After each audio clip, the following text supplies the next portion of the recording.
Assalamualaikum warahmatullahi wabarakatuh. Jumpa lagi bersama saya di channel Horror Quick.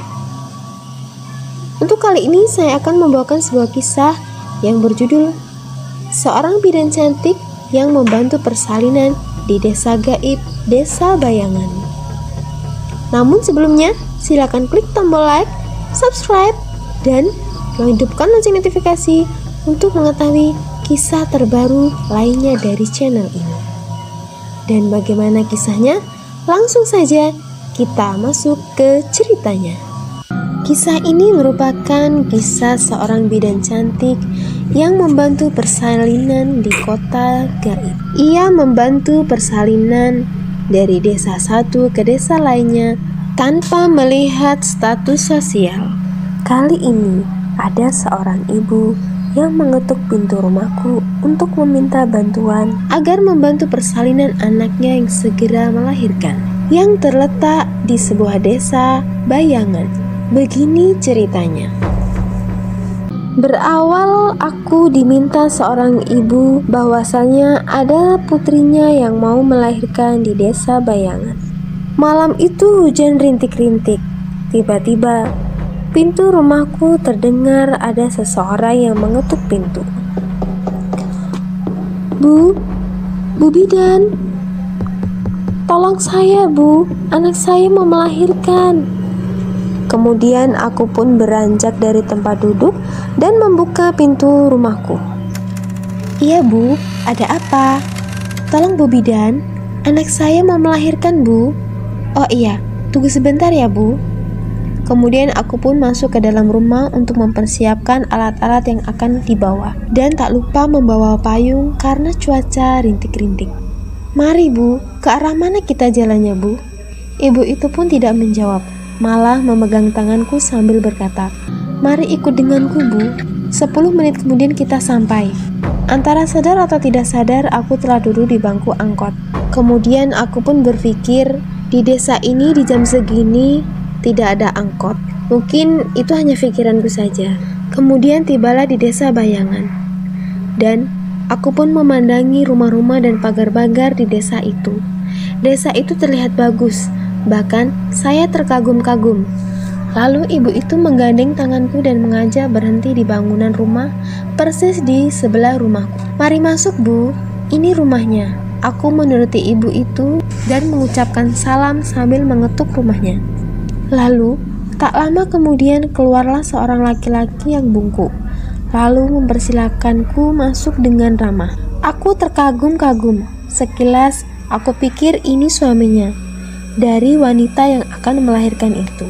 Yang aku aneh, lelaki itu memang tampan, tapi memiliki telinga yang lancip dan tidak memiliki garis antara bibir dan hidung. Di saat aku terheran-heran, ibu itu menepuk bahuku, lalu menggenggam tanganku dan mengajak masuk ke kamar wanita yang akan melahirkan itu.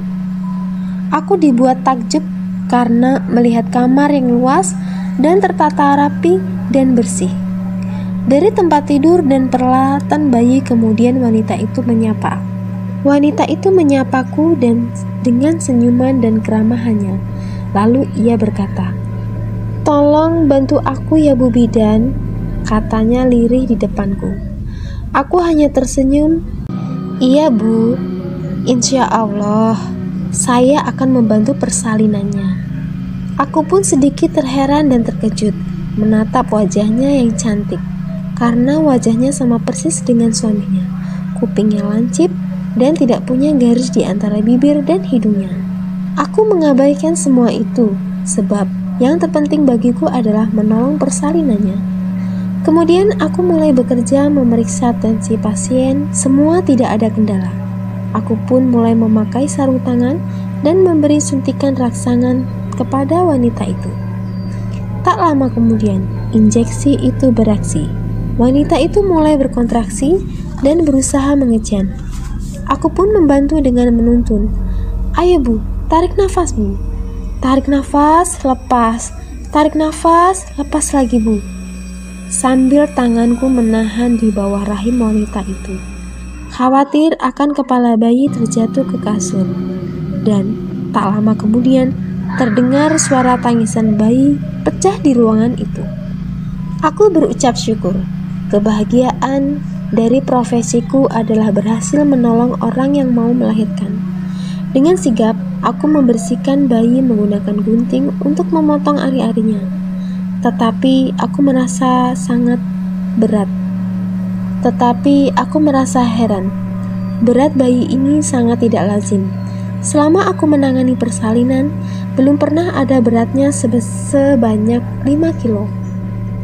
Belum pernah menemui bayi yang beratnya 5 kilo lebih. Pada umumnya cuma sampai 4 kilo. Itu pun banyak kendala. Itu rata-rata bayi yang normal. Rasanya aku tidak bisa menampung keanehan di keluarga ini. Setelah membereskan peralatan, wanita itu mempersilakan untuk menerima jamuan mereka dengan hidangan yang sangat istimewa. Tapi, lagi-lagi aku sangat terkejut saat aku melihat hidangan di meja. Ukuran makanannya dari daging, buah, ukurannya besar-besar semua. Aku hampir tidak berselera karena aku butuh pisau untuk menyantapnya.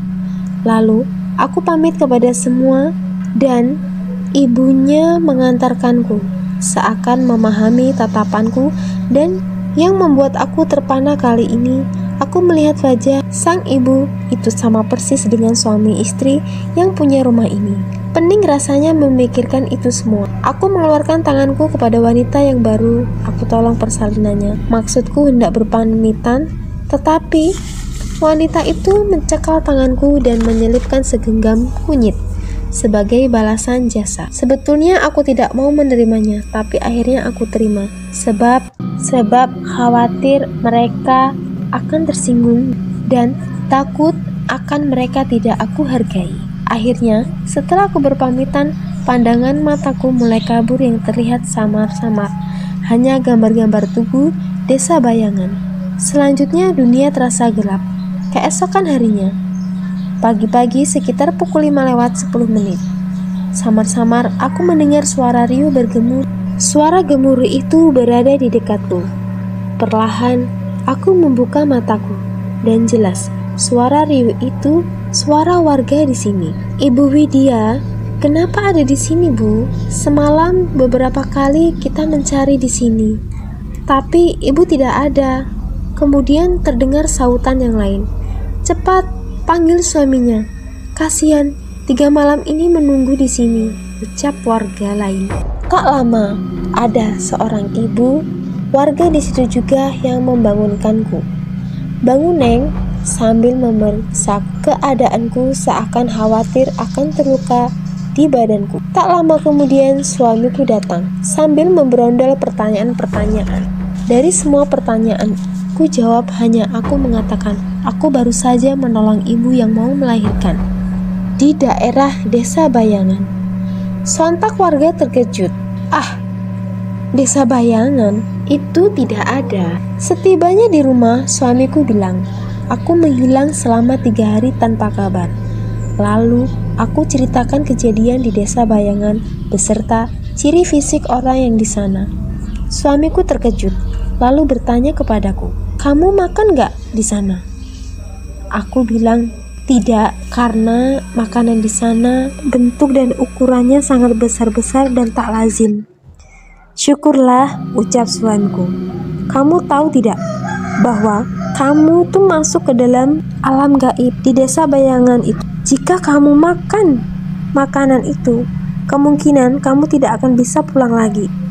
Mendengar hal itu, aku merasa syok dan terheran-heran dengan apa yang telah aku alami. Kemudian aku mengingat bahwa aku pernah diberi kunyit oleh ibu yang melahirkan kemarin. Kemudian aku pun mengambil kunyit itu, dan tiba-tiba kunyit itu berubah menjadi bongkahan emas. Sontak aku sangat kaget sekali. Ingin heran, tetapi ini memang nyata.